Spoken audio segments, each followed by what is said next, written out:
This is Action Jack. And Burgermeister, We're at the Henry Ford Museum in Dearborn. Michigan. Yes, and we're at the Ford Tri-Motor 1928. Airplane.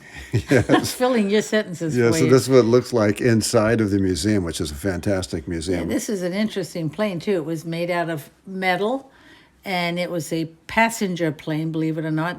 First one built in 25, and then they stopped building them in 1933. And they didn't have... Well, they didn't have them, but they had a coast-to-coast flight that they went from New York all the way to There's LA. the wicker chairs that you sit on in there. And that's the cockpit there. And that's the cockpit. Famous.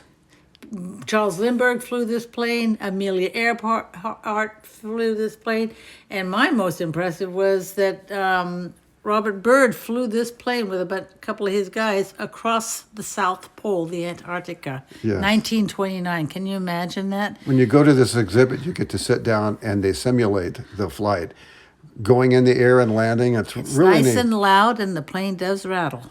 Yeah, so They it's want you to have the full experience. really- And this is what you see out the window. really incredible. That engine looks like a big bug. So we learned a lot about aeronautics and And about it's this still particular. being flown today. It goes to about 70 cities a year, these planes do, at air shows, and you can fly in them. And Henry Ford gave us runways, passenger terminals, hangars, airmail, radio navigation, all kinds of goodies because of this development. So there's a lot to see at this museum on aviation, and Brigitte and I really enjoyed I this. loved it. It was So, wonderful. We're going to have more. Worth seeing. We're going to have more about the Henry Ford Museum of Innovation on later videos.